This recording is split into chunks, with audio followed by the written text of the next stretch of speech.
Hello,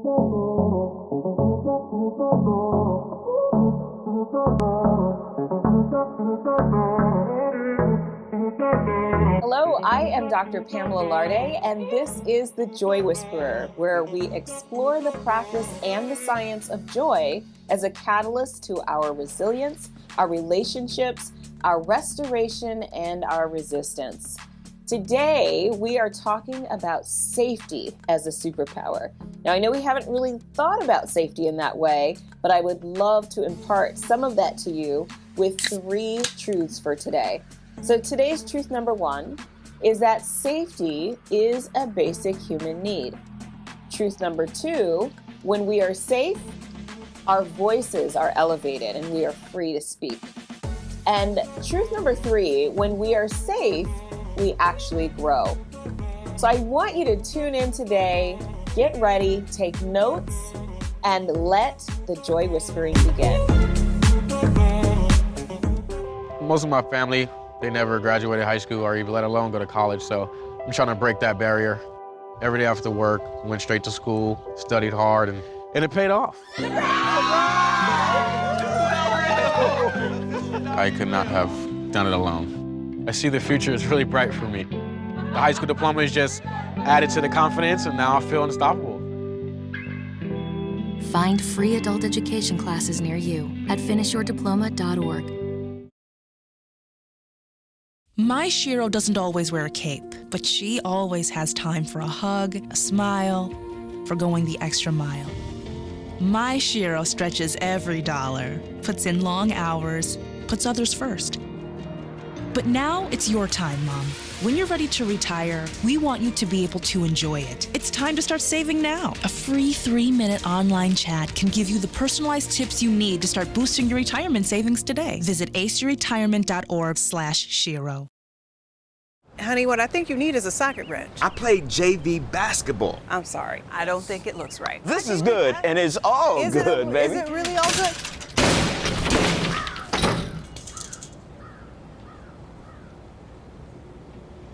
If you love me enough to routinely test your handyman skills, not to mention the strength of your marriage, then of course you'll visit nhtsa.gov/the-right-seat to make sure I'm in the right car seat. So today's theory to live by is a concept called psychological safety. And it actually is a concept I really love. And I know I always say it's my favorite, but I tend to pull my favorites into every episode. And so psychological safety is a concept that was developed by Amy Edmondson.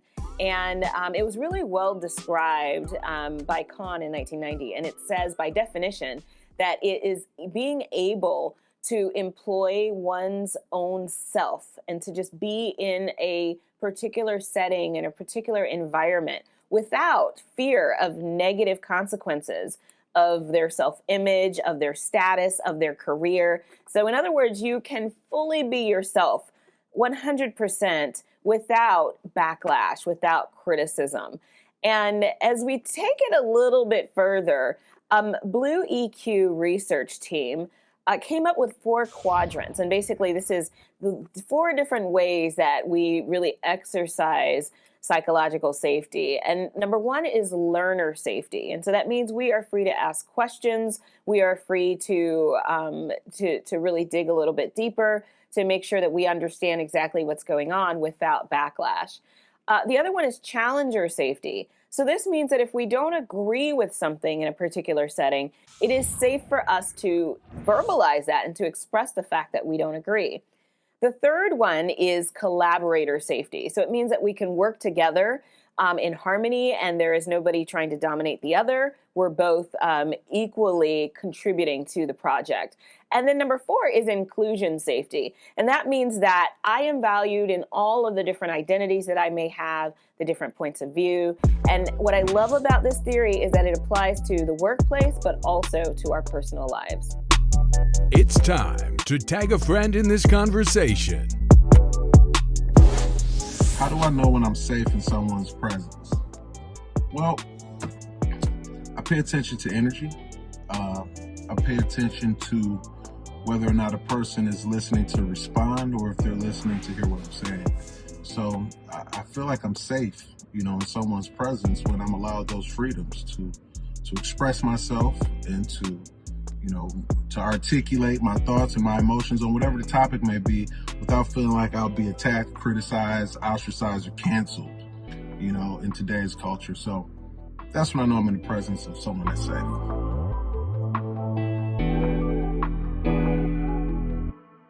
Truth number one, safety is a basic human need. Now, we have seen different variations of this conclusion and this philosophy around different, theories like Maslow's theory, hierarchy of needs. Safety is one of the first needs that are mentioned there. And if you look at your life and the things that you have perhaps responded to, that you've been repelled by, that you've been, that you gravitate to, a lot of that has to do with the level of safety that we feel in those particular situations. A really great quote that I came across, it says, feeling safe in someone's energy is a different type of intimacy.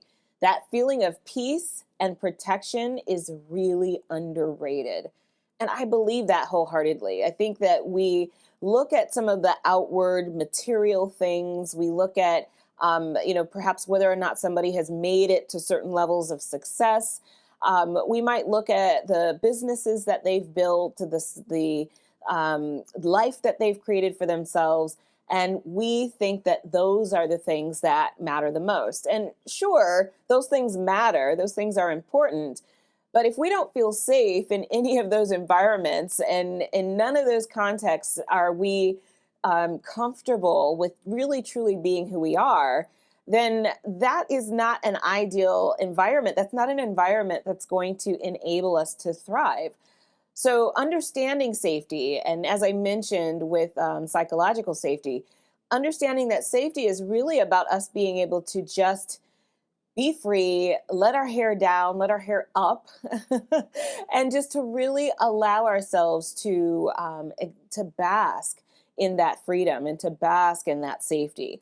And so one of the things that I think is really important for us to understand is that our brains crave safety. Our brains crave security and actually adjust in order to accommodate that level of safety. And so we adjust physically, emotionally, physiologically in order to create those safe spaces for ourselves.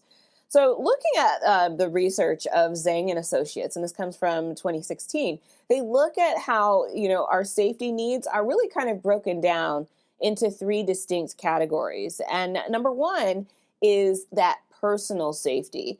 And that's that idea that just in my own, being, in my own body, I am experiencing a sense of safety. My body is safe.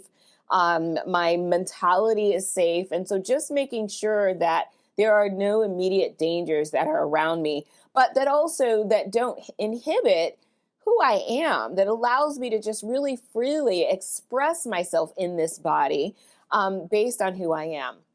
The second type of safety need is financial security. So there is indeed some truth to the idea that, if we want to attach ourselves to somebody or to an entity, to a business, that the financial stability of that is also important. And the reason for this is because our financial stability is very much connected to making sure that we have basic survival needs like shelter and food and some of the other things that really are along the lines of enjoyment and satisfaction.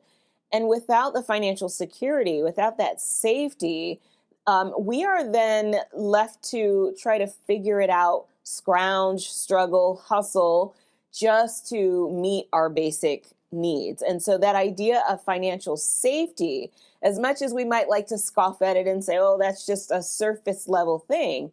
Sure, there are some surface level ways to look at financial security, but there are also some really important ways to look at financial security to make sure that we are being taken care of, that our loved ones are being taken care of, and that we are not having to fight in order to get some of the basic things that we need. And then the third category of safety needs that they identify is our health and well-being. And this is, for me, this is where the joy comes in.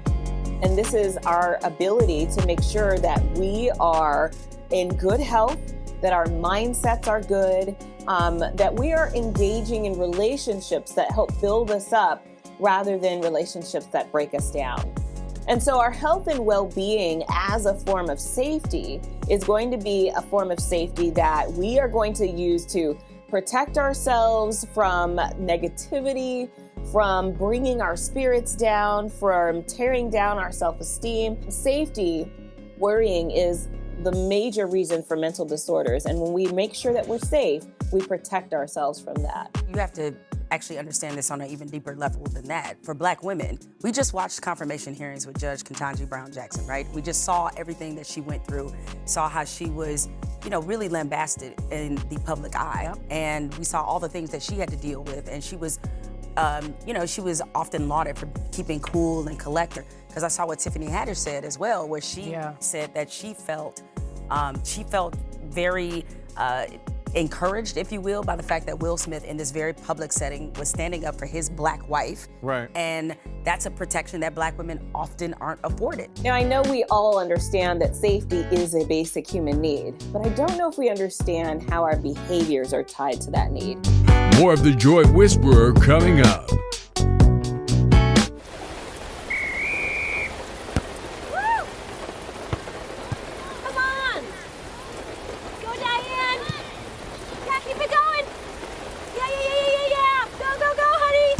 If you love them enough to drive an hour to cheer them on as they get beat 11-0 in the rain, then surely you'll check nhtsa.gov/the right seat to make sure they're correctly buckled in the back seat. Throw that ball, Diane. Woo! You got this. An amazing experience. It was so much more than I expected. I didn't quite know what I was getting into when I signed up for this. Was it the right program for me? Was I going to get what I needed out of it? I got what I needed and more. For anyone considering becoming a coach, I highly recommend this program. This weekend intensive was so awesome. It allows structure and discipline, and it's an efficient process. And most importantly, you have instructors that bring real life experiences that bring the content to life. I got practice. I'm not afraid to walk out and coach somebody right now. I also got clients and booked clients from those discussions. I also booked a speaking engagement from this weekend. This was way more than I could have imagined. It was just phenomenal. I don't really think I could have asked for much more.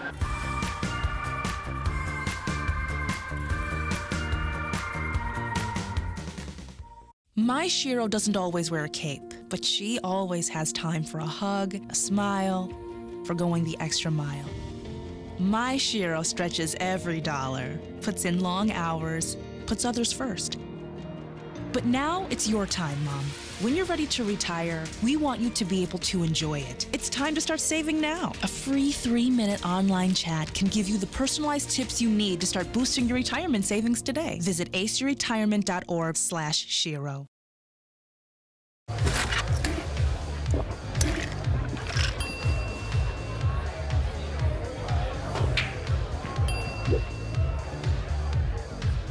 If you need to do something to feel okay to drive, you're not okay to drive. Don't drive buzzed.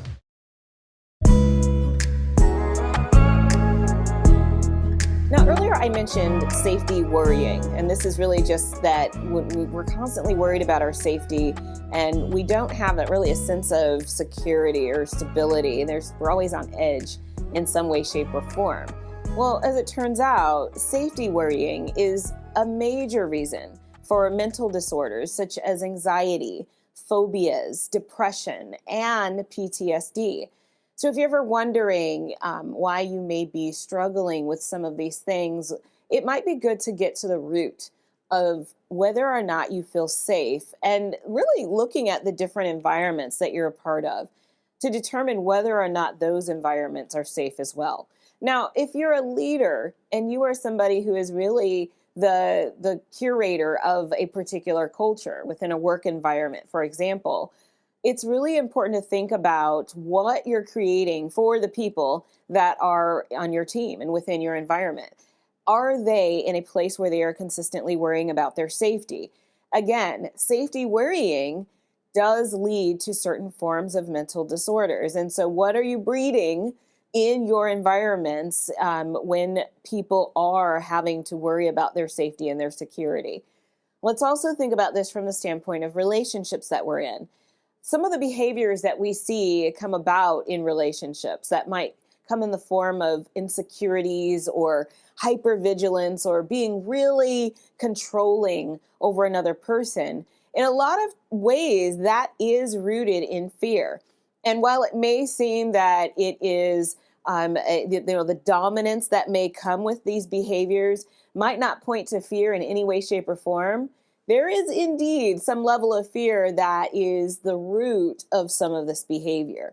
So in order to make sure that we are not really succumbing to some of the mental ramifications of fear, it's important that we find ways to create fearless environments in which we feel safe. And as leaders or as curators of certain cultures within environments, it's important that we pay attention to what we're creating so that we can enable people to maintain levels of mental health that can result in great productivity, great collaboration, and so forth. And so that's a really important thing to notice, is to note the level and the times and the rate at which you are engaging in safety worrying.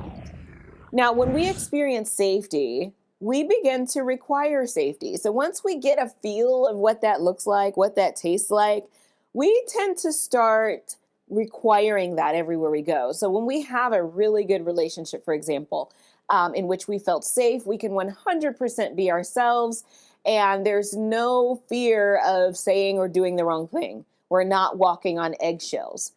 If that relationship ends, because it doesn't mean that because it's safe, it's going to last forever, but if that relationship ends and you move into another relationship that's wildly unsafe, and it doesn't even have to be wildly, if it's mildly unsafe, we feel that a little bit stronger than we would have felt it if we've gone from one unsafe relationship to another. And this is why it's so important for us to build a baseline of safety so that we can first understand what it feels like and to have sort of this momentum, as I've said before, of safety so that we can know how to maintain that momentum through every environment that we move in and out of. So if we have created this momentum of safety at home, for example, and then we go to work and we don't feel safe there, it should scream loudly and clearly to us that something is wrong, that this isn't right, this isn't my normal. So even if we haven't experienced safety, the human nature in us will fight for it and will take great measures to make sure that we are protected. There is power in joy, and this week's Power Gear is the Joy Whisperer Pillow Collection. Now, I actually really love this because, as you know, I love to take my naps, and it's so nice and inspiring to be able to take a nap with a message right there by your side. So go to thejoywhisperer.org and visit the store and check out all of the different types of pillow designs. Relaxation, naps, comfort, those are all components to joy. And also making sure that your home is a space of reprieve, that it feels good, that it has the bright colors, and inspirational messages are all ways to contribute to your joy. So go to thejoywhisperer.org and get your pillow swag today. Maybe you can make retirement happen. After all, you made home ownership happen. Homeschooling yourself on loans, beefing up your credit score. So I'm pre-approved. You were like, yes! Sorry. Color coding listings, ticking boxes, and flushing every toilet in a 20-mile radius. Home sweet home. You aced house hunting. Now get the tips you need to get on track at aceyourretirement.org.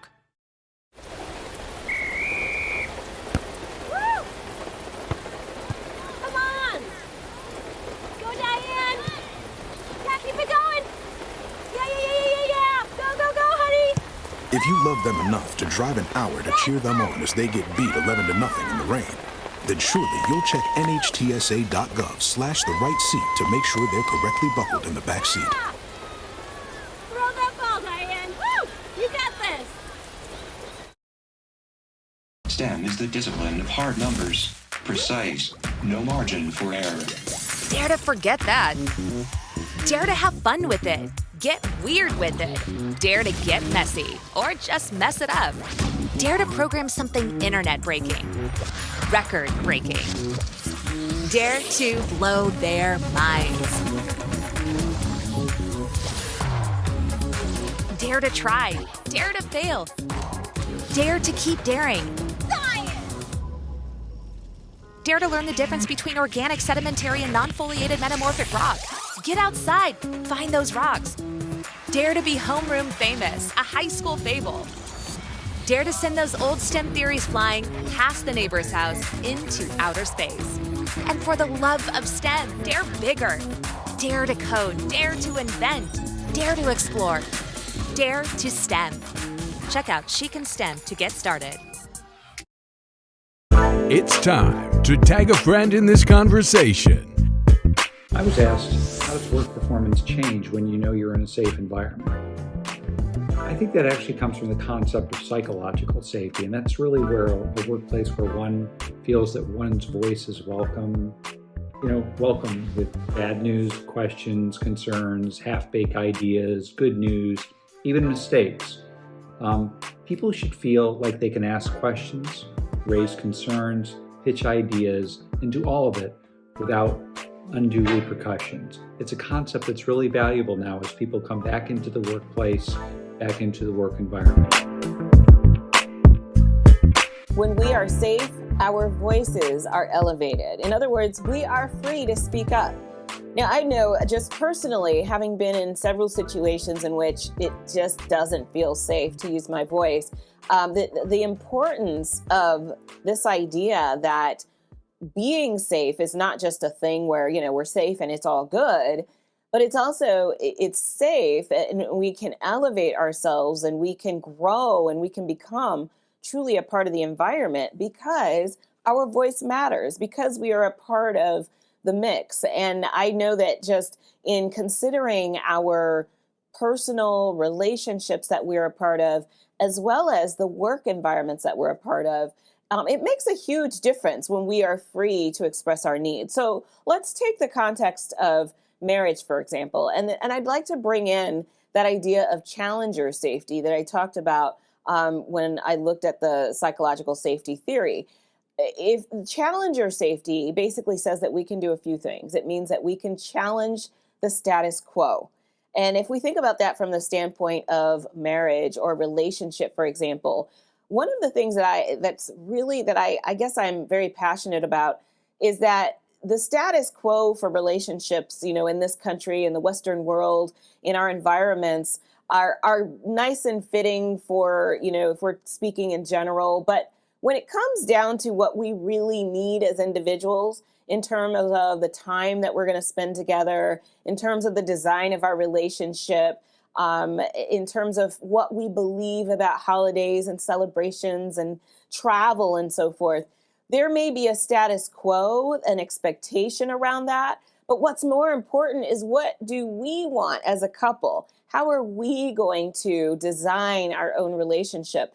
And if I have concerns as a member of this relationship, I should be able to, if it's safe, to express what I desire and to express those needs so that we both can have an understanding of what the needs are and address them together. So challenger safety, which is that safety that I believe really speaks mostly to our voice, also includes challenging the status quo.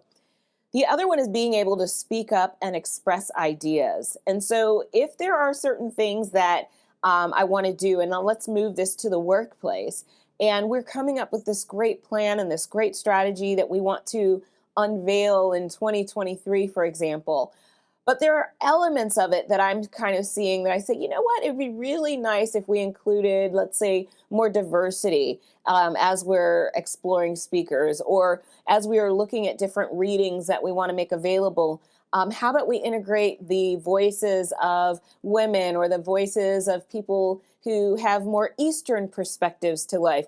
And so that's me being able to speak up and to express the ideas that I have in my mind without fear of backlash, without fear that what I have to say will be mocked or disregarded or viewed as, just not important enough.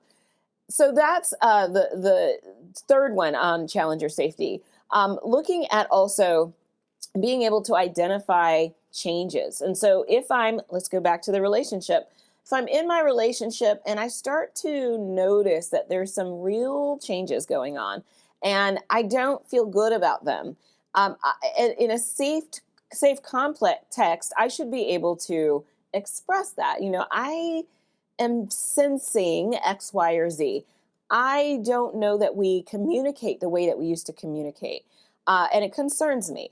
And to be able to express that, again, without the backlash, without the psychological games, without that reversing, without gaslighting, those are, again, this is how we begin to feel safe in a relationship. And for those of you who aren't clear on what gaslighting is really saying, nope, what you think you're feeling or what you say you're feeling, that's not happening. So it's really denying a person's experience, and that is a form of silencing, and that is a surefire way that somebody will not feel safe in a relationship if they are being gaslighted, as opposed to being heard, as opposed to their perspective being embraced. And also, identifying changes can also go, be applicable to the workplace as well. And then the last one is exposing problems. And if there are actual problems that I need to identify and point out, I should be safe in doing that, whether that is in the workplace or whether that is in my personal relationships. Safety goes across the board. And when we experience that safety, we are free to use our voices. More of the Joy Whisperer coming up. It's all good, baby. Is it really all good? If you love me enough to routinely test your handyman skills, not to mention the strength of your marriage, then of course you'll visit nhtsa.gov/therightseat to make sure I'm in the right car seat.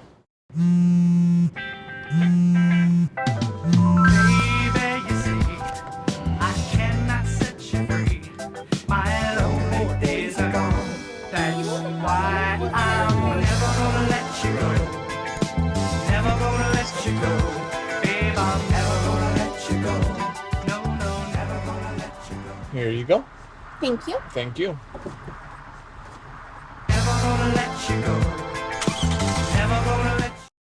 An amazing experience. It was so much more than I expected. I didn't quite know what I was getting into when I signed up for this. Was it the right program for me?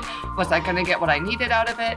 I got what I needed and more. For anyone considering becoming a coach, I highly recommend this program. This weekend intensive was so awesome. It allows structure and discipline, and it's an efficient process. And most importantly, you have instructors that bring real life experiences that bring the content to life. I got practice. I'm not afraid to walk out and coach somebody right now. I also got clients and booked clients from those discussions. I also booked a speaking engagement from this weekend. This was way more than I could have imagined. We're just phenomenal. I don't really think I could have asked for much more.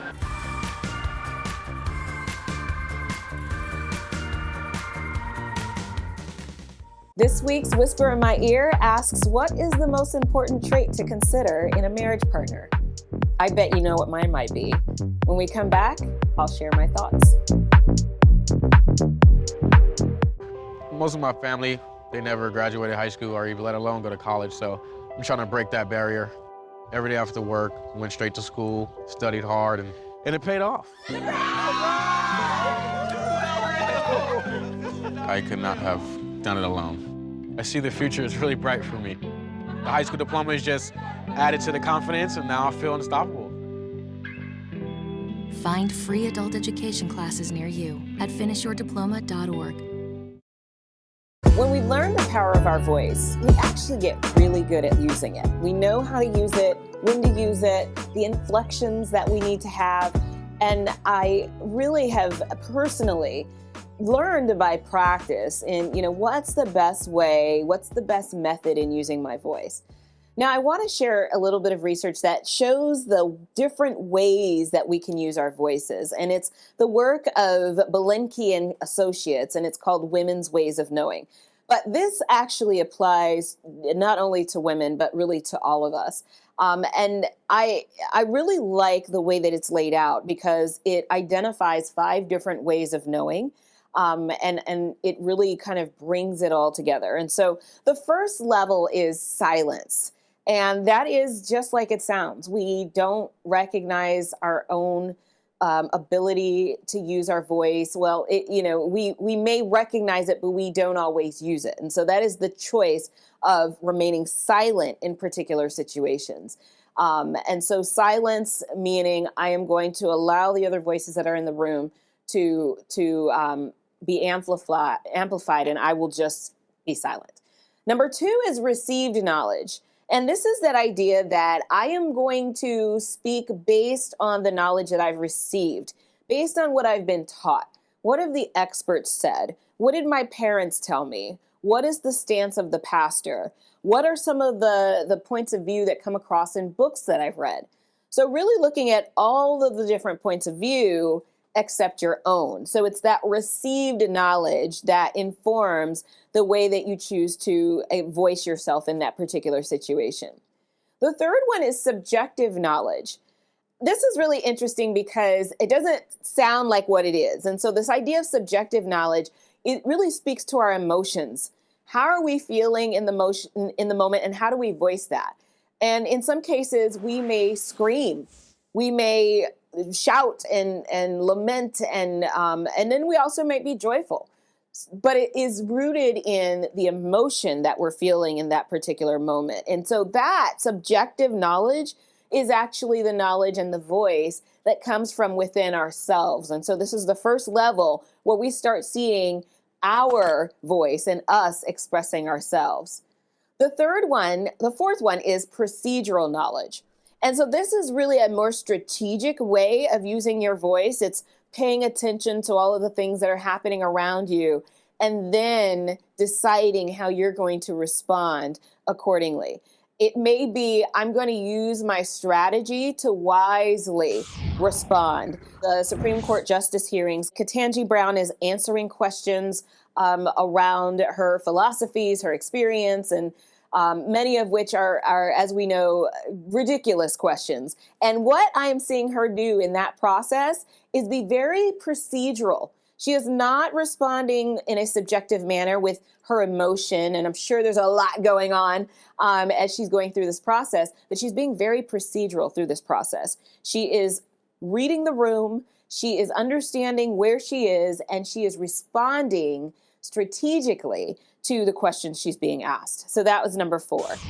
And then number 5 is really it's an integration of all of the previous 4 strategies. And this is what I love so much because, you would think that number 5 would lead us to the ultimate. This is how, people respond ultimately and use their voice.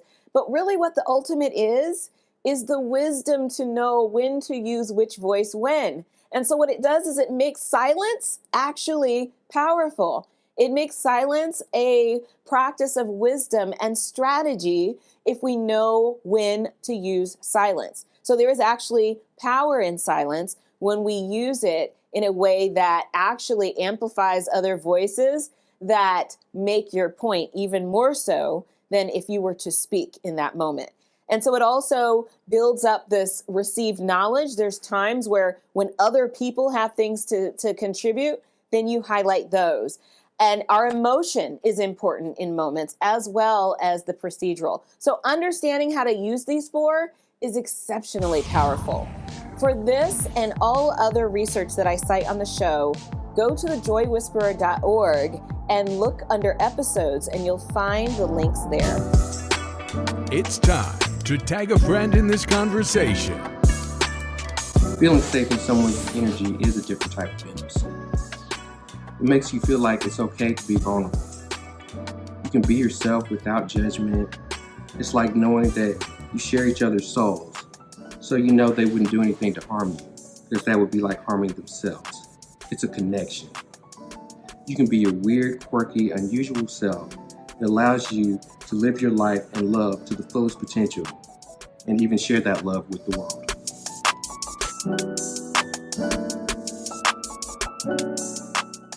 So this week's Whisper in My Ear asks, what are the ideal traits and characteristics that we want to find in our partners?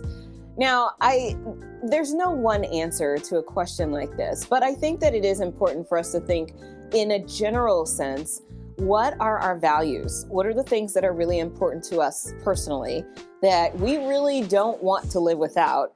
And then what are some of those things that are just, a part of who we are, our personality, our characteristics? And so when we think about our values, I personally, of course, for me, joy is one of those values. It's really important for me to have a partner in life who can exude joy and with whom I'm sharing my joy, because that's one of the most important values that I live by in my life. That's something that I'm going to want to see and share with somebody that I end up with. Now, whatever your values are, what's most important is that you first identify what that is so that you can know what might be a good match and a good fit for you. Because of course, people outside of you can't determine what that is, but it is something that you can determine once you're really clear on what your values are. Now, all values may not line up. It's really a matter of determining what's most important to you. And for me, that would most definitely be joy. The other thing to consider is character. Now, how people respond to really trying situations it's going to be really telling in terms of the character that they bring to the table. Now, some people have certain ways that they like to deal with conflict or arguments, disagreements. And for me, I am really big on, we don't go into the element of blame, because for me, blame is just not healthy. It's not productive. It's easy to point fingers at each other and say, you did this to me, you did this to me. But I tend to follow the philosophy around the nonviolent communication model, which is about finding out what each other's needs are and understanding that at the root of most of our behaviors is a need. And in the case of this week's episode, we're looking at that need for safety. But what other needs are at the root of people's behaviors? And that's important for me to be able to have a partner who will engage me at that level of communication. If their level of communication is focused on blame, it's just not a match. We're on two different frequencies. We're in two different places when it comes to mindset. So thinking about your values and then understanding also the character that the person is bringing to the table. And there aren't necessarily character traits that I would say, oh, you've got to make sure you choose these sorts of characteristics in a person. But what I will say is, as you evaluate yourself and the relationships you've had in the past, what is it that you have most resonated with in terms of character? And so the example I just gave about the way we deal with conflict is a really important one for me, because I've experienced the good and the negative as it pertains to addressing problems together. And what I've found in that process is that this is how I prefer to address problems in my relationship. So think about those kinds of things. What works for you? What hasn't worked for you? And how does all of that resonate with your needs? And how does all of that resonate with your safety? Now, for me, a big one, if I was to give a universal characteristic, despite the fact that I said that there's not necessarily any, if I would give a universal characteristic, I would definitely say, hands down, safety. I think that even in a relationship that, in which you may not be as compatible, or there's differences that may be irreconcilable at the end of the day, what's important to me is that element of safety. Because if you recall, safety is one of those things that enables our growth. So no matter what kind of relationship we're in, the idea and the hope is that at the end of the day, as we matriculate through our relationships and the process of building something with somebody, that if it doesn't last, if for some reason it just isn't the one, that at the end of the day, we are still able to grow from that experience. And most of the times, if the experience is negative, growth is really difficult.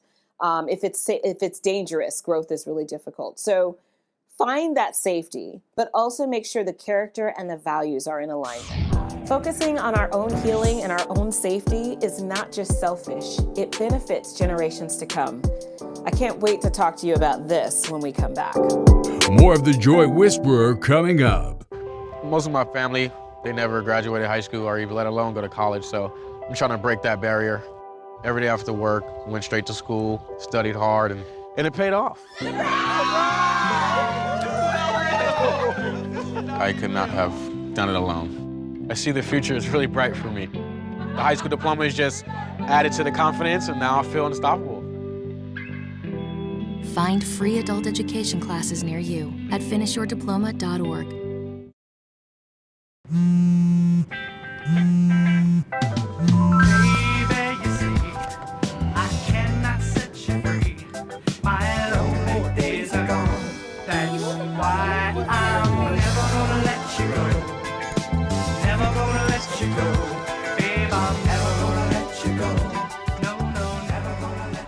Here you go.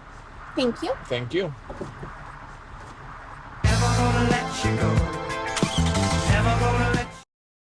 An amazing experience. It was so much more than I expected. I didn't quite know what I was getting into when I signed up for this. Was it the right program for me? Was I going to get what I needed out of it? I got what I needed and more. For anyone considering becoming a coach, I highly recommend this program. This weekend intensive was so awesome. It allows structure and discipline, and it's an efficient process. And most importantly, you have instructors that bring real life experiences that bring the content to life. I got practice. I'm not afraid to walk out and coach somebody right now. I also got clients and booked clients from those discussions. I also booked a speaking engagement from this weekend. This was way more than I could have imagined. Were just phenomenal. I don't really think I could have asked for much more.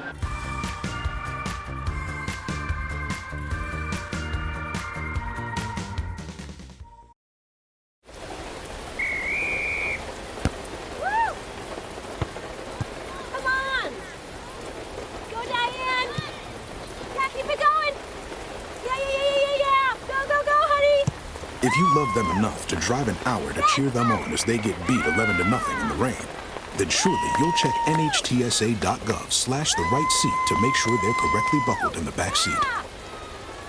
Throw that ball, Diane. Woo! You got this. When we are safe, we grow. And this is a really important one because our growth is very much tied to the environment in which we live and the environments that either nurture or stifle our growth. For those of you who follow me often and who know a lot of my work, you know that post-traumatic growth is a really important concept in a lot of the work that I do. And what post-traumatic growth essentially is, and this was an idea that was really created by Tedeschi and Calhoun at the University of North Carolina. And what they look at is the factors that make it possible for us to grow after a really traumatic or difficult situation in life. And so it's this idea that, yes, we absolutely can experience trauma and we can have the aftermath of, hardship and struggle, but we can also grow from those experiences. And what's also important to note is that growth, post-traumatic growth, is very different than resilience. Resilience is that ability to bounce back and to get back to where you were and to keep moving. And that's an important thing to have. It's very important to be able to be resilient. But growth takes it a step further because resilience puts you back where you were and it gets you back on your feet. But what growth does is it enables you to go a bit further and to expand upon where you were. So I want us to think about the idea of safety being something that actually enables us to not only bounce back, but to actually grow from the place that we were before. Now, according to Calhoun and Tedeschi, there's 4 different ways that we can really nurture that growth inside of us, because it doesn't just happen by accident. It actually requires some intention and some strategy and focus in order to experience this growth. So, for example, if you are recovering from some of the really hard times that we've experienced around the pandemic and a lot of the things the shifts that we had to make over the last couple of years, if you consider, relationships that didn't work out, in an even more dire situation where our lives were at danger, situations where we didn't even know if we would necessarily survive. These are all situations from which we can grow. And it's really important not to, conclude that, oh, well, then that situation it was good that happened. It's never good when these things happen. But we do have the opportunity to make decisions around what we're going to do as a result of those situations. So one of the ways that they say we need to be proactive about bringing growth into our lives is with a spirit of optimism. And I know that's really hard to do these days. I mean, between the friction and the tension that's happening between cultures and groups of people, between the fight for survival and who gets to have access to what, there is a lot of room for pessimism. There's a lot of room for hopelessness. But one of the keys to growth is that sense of optimism. And what that simply says is that I can get there. I can do this. There are things that are possible for me. And what happens is we begin to focus in on those possibilities as opposed to focusing on the barriers and the limitations. When we focus on the barriers and the limitations, we tend to operate and behave according to those barriers. So when we open it up a bit and become a bit more optimistic and allow ourselves to dream and to think further along, it gives us the space and the runway to actually arrive in a further place than we would have otherwise. So that optimism is really key. It's not easy, and it's not something that naturally comes. It's something that you actually have to work towards and be intentional about, that you have to practice even sometimes before you really believe it. But the optimism is going to be key. And then you have to be open to new experiences, and that optimism enables you to do that. We also have to be a bit extroverted, and I am not an extrovert, but I have extroverted moments like right now where I am able to express myself and engage. And then the last one is positive affect, knowing that you have the ability to create a positive influence in the world.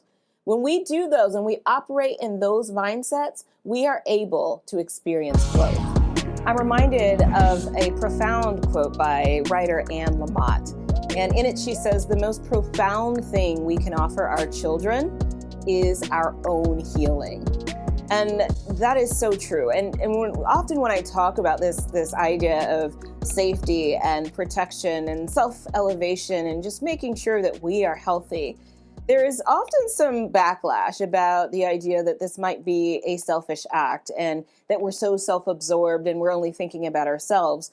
But the reality is that in taking care of ourselves, we are essentially taking care of those that are around us. We are creating an environment of safety for those that engage with us on an everyday basis. And what we are especially doing is creating really the permission for our children to also engage in their own health and wellness. Our healing is a model for them that shows them how to take care of themselves in their own lives. So it's important that we heal. I'm really grateful for the adults in my family who have taken the time that it needs to just truly heal from any of the hurts that they've had, any of the hardships that they've experienced. I have 2 parents who grew up in the middle of the civil rights movement. And for them to be able to do what it takes to build their lives up and to do the healing and to do the work so that they can be well-rounded and healthy for their children is by far the greatest gift that I could ask for from them. So it's so important that we think about the benefits, not only for ourselves, but that we know that what we're doing for ourselves also benefits others. We have family histories that have years and decades and generations of trauma that have been passed from one generation to the next. But who's going to be that generation that stops the trauma? The generation that says, this is enough. The generation that says, I care enough for myself and my children and the generations to come to make sure I get healed right here and right now. So this is a really important concept as it pertains to our safety, because our safety doesn't just benefit us, but it also benefits others. Now, when we move to a place of safety, we have to do the work of letting go of the baggage that we take with us from unsafe situations. And how do we identify that baggage? Sometimes the way that that baggage shows up is with repetitive, ongoing challenges that we see happen over and over and over again. So every time I step into this particular workplace situation, I respond this way. Why do I respond this way? It might be because I feel unsafe. Why do I feel unsafe? Because it reminds me of another situation that was traumatic for me. And so every time I step into this situation in the workplace, I relive those moments. And so it may not come to you just that quickly and just that easily. And it very likely is going to require some therapy, some coaching, some help to really help bring some of those things to your awareness. But when we do the work, it is imperative that we identify that baggage and that we put that baggage away. The baggage comes in the form of our defenses. So we become overly defensive in certain situations. It comes in the form of our lack of trust, that we walk into a situation knowing that or believing that we are not going to be able to trust the people that we're among. And there might be some truth to that. There might be cases where we can't trust people, of course. But is this your normal? Is this where you are with every situation that you approach? Is there a lack of trust? And then this idea of foreboding joy. This is one of the things that Brené Brown talks about in her work around courage and authenticity. Foreboding joy is that idea that I am really loving this situation right now. I'm in a great relationship. This job is amazing. But when is the other shoe going to drop? How long is this actually going to last? And so I'm going to put my defenses up to make sure that I don't get too excited about this situation, that I don't get too in, because previous experiences have shown me that this joy is not going to last. Well, the reality is no situations last. No great situations, no bad situations. We are in a life where we have ebbs and flows, and we have to be able to flow with the situation and heal from our pain so that we can take in the joy as it comes to us.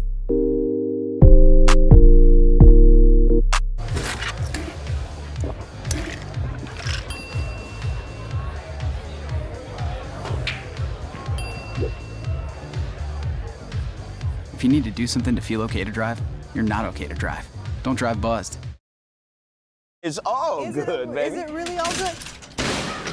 If you love me enough to routinely test your handyman skills, not to mention the strength of your marriage, then of course you'll visit nhtsa.gov/therightseat to make sure I'm in the right car seat.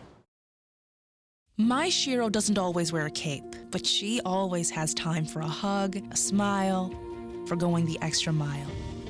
My Shiro stretches every dollar, puts in long hours, puts others first. But now it's your time, Mom. When you're ready to retire, we want you to be able to enjoy it. It's time to start saving now. A free 3-minute online chat can give you the personalized tips you need to start boosting your retirement savings today. Visit aceyourretirement.org/Shiro. It's time to tag a friend in this conversation. So why is it important to do the work on yourself? Honestly, in today's society, it's so that your kids don't pity you and they don't think you're pathetic. More than anything, you want to keep the connection to your kids. And kids in the year 2022 have more emotional intelligence than their parents, than their grandparents and their aunts and uncles. This is a problem because they're talking about mental health. They're researching mental health. Their influencers are talking about mental health. And they're looking at their parents going, why aren't they doing anything about it? This week's gift to myself. I am black girl magic. I am black girl magic. Black girl magic. Black girl magic. I am black girl magic. I am black girl magic. I am black girl magic. Black girl magic. Black girl magic. I am a beautiful brown girl. I am the master of me. My voice is powerful. My future is my own. You are black. So it's important to know the point of it all is that safety is our superpower. Now, if we can move and engage in spaces that are safe and have relationships that are safe, be in workplaces that are safe, we create opportunities to enable ourselves to grow and to thrive. So what will it take for you to ensure your own safety? Thank you for tuning into this week's episode of The Joy Whisperer.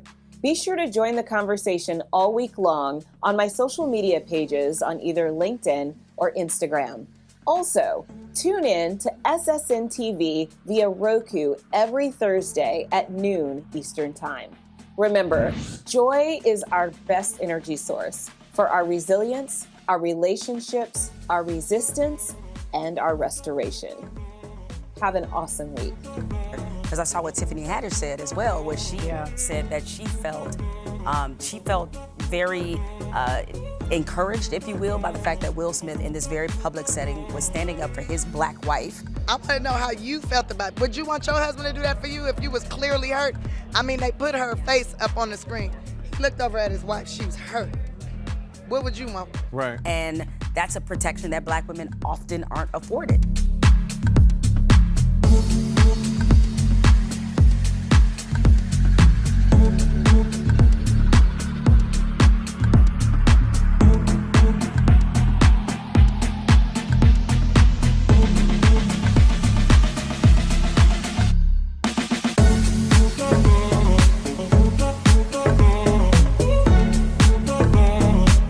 There's more to come on SSN TV, television, all the way up.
We do a little costume change?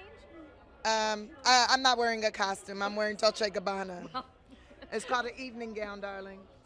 This is not, no one's paying me for this. I paid for it. It's custom. Thank you. Time of death for me right now. You look gorgeous. This is not an acting gig. This is my life. This what fame look like. This what success look like.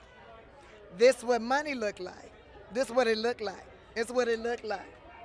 When is your book coming out called This What It Looked Like? And I will just read the entire book. That book's not coming no time soon, but I Curse You With Joy will be out in November. Okay. And Layla, the Last Black Unicorn, will be out next month. You're doing so much right now. Okay. I'm just, trying to accomplish a lot of things before 50. What are you doing? Well, I'm wondering something. You out here with no shoes on, I'm jealous. No shoes on. Here's the thing. I'm from Chicago. And you out here with no shoes on? This is warm weather to me. I know, it's hot out here to you, right? Okay. I appreciate you. You know I gotta ask you. You're not uncomfortable in there, I'm not, but you know I gotta I know, ask. because you're not wearing no heels. You comfortable in the mud. I'm uncomfortable, but I look good. That's what it look like. Would you define tonight as uncomfortable? No, I would define tonight as a success. Okay. It was a great night tonight. Okay, what did you... First of all, I seen a man stand up for his wife, which we don't see that much anymore. That made me have hope. How about you? How did you feel about it? I wanted your opinion on it because you're a comedian. And so it was that thing where, like, was that joke too far? How did you feel about what Will did? Because you are someone who's done comedy, and yet, like you just said, you saw a man defending his wife. Yeah. I want to know how you felt about it. Would you want your husband to do that for you if you was clearly hurt? I mean, they put her face up on the screen. He looked over at his wife. She was hurt. What would you want? I would want him to defend me. The thing that made me sad was, like, this was a big night for Will. And then you saw that emotion for him, and it was like, God, it's just, I don't think I've still processed how this night went, Well, I just know she better take care of business when they get home. Because I know I would. If my man did that for me, I'm just saying, yellow. Did you talk to either of them tonight? Yeah, I did. Okay. Did you tell them how you felt? Oh, they know how I feel. Yes. Okay. Oh, they know how I feel. That's my friends. Yes. They know. Well, you go way back with them to some of the... To girls trip. Yes. They know my crazy. Yeah. Well, it was incredible to watch Will up there, T1. How did you feel watching him give that speech? I felt very proud. I felt gratified. And I just hope that more men are like that. Care about their families. Now, it's not just about you, right? It's not just about you, sir. What about your family, the people you create, the people that help you be who you are? That's important. That's what I think America forgot about. What do you say to people who are critiquing him online right now? That? Yeah, what you doing for your family? Who you protect? Okay, by the way, what can we expect from the book? Because we all want to read it. What you think? I curse you with joy. What you think you gonna get out of that? You think you about to get the tea, honey? Are you thirsty? You ready for some tea time? Read that book. That part. She ready. Now I gotta go take these pictures. I got a limited time on my feet. I see you already took your shoes off. What about my feet? What about my feet? I want your feet to feel good to me. Girl, if you see my feet right now, they start talking to you. They be like, Kalima Shakti Day, Kalima Shakti Day. Girl, they talking Indiana Jones and the Temple of Doom, okay? I got to go.